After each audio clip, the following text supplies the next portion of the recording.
So let's start off by using the bar graph to answer these questions. And beforehand, let's find out how many people voted for each insect. So 5 students dislike butterflies, 3 for bee, 7 for ladybug, 2 for worm, 3 for pillbug, and 6 for dragonfly. Number 1, which insect got the most amount of votes? Looking at the graph here, we can see that 7 is our highest number, and that insect is ladybug. So number 1 is ladybug. Number 2, which insect got the least amount of votes? Again, looking at the graph, 2 is our smallest number here, and that insect is worm. So number 2 is worm. Number 3, how many more students did not like dragonflies over worms? 6 students disliked dragonflies, and 2 students disliked worms. And you have to subtract this number because they're asking for how many more students. And that number is 4. Number 4, how many students did not like bees and worms? 3 students didn't like bees, and 2 students didn't like worms. And since we're trying to find the total, you have to add them to get 5. Okay, number 5. How many students in total participated in the survey? So we just have to add all these numbers together. So the numbers here are 2, 3, 3 again, 5, 7, and 6. Let's add these all one by one. 5, 2 plus 3 is 5, 5 plus 3 is 8, 7 plus 6 is 13. 5 plus 8 is 13. So then we get 13, and then we're left with another 13, which our final answer is 26. So 26 people in total participated in the survey. Now moving on to order of operation, PEMDAS. So PEMDAS is an acronym we can use to remember the order of operation. P stands for parentheses, E stands for exponents, M stands for multiplication, D stands for division, A stands for addition, and S stands for subtraction. This means that, for example, we would multiply and divide before we add and subtract because M and D come before A and S. So following these rules, let's do number 1. 1 times 2 plus 5. We see there's a multiplication sign here. And like I said before, multiplication comes before addition. So 1 times 2 is 5. 2 plus 5 is 7. So that's number 1. Number 2, 2 times 3 plus 9 plus 0 parentheses. The P here is first, so we have to do the parentheses. 9 plus 0 is just 9.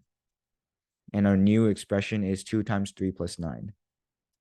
M comes before addition, so we multiply to get 6 plus 9. Now our final answer is just 15. Number 3, 4 times 6 times 1. We can just multiply these in any order. So 4 times 6 is 24, times 1 is just itself, which is 24. Number 4, 3 divided by 6, 3 times 6 divided by 2. Now M comes before D, so we multiply first, which is 3 times 6 is 18, divided by 2 is 9.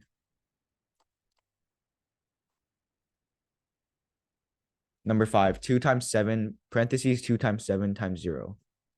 Parentheses is the first thing we do, so we would multiply 2 times 7.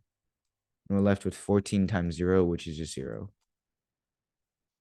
Number 6, 4 times 3 minus parentheses 1 plus 2.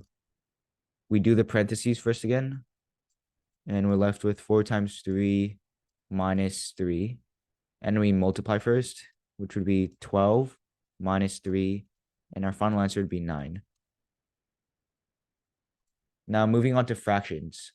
What fraction of each shape is shaded? Simplify if necessary. So to find an answer, we just have to do the shaded part over total parts in the shape. So there's 1, 2, 3, 4. 4 shaded parts, and 1, 2, 3, 4, 5, 6. 6 total parts, and it says simplify if necessary. We can divide both sides by 2 to get 2 over 3. Number 2, there's 1, 2, 3, 3 shaded parts. 1, 2, 3, 4, 5, 6, 7, 8. 8 total parts, and we can't simplify this any further. Number 3. There's 2 shaded parts here. 1, 2, and there's 1, 2, 3, 4, 5, 6, 7, 8, 9. 9 total parts. So number 3 is 2/9. Number 4. We can see that there's 3 shaded parts right here and 3 non-shaded parts right here, which we add to the 3, which is 6. And we can simplify this further to get 1/2.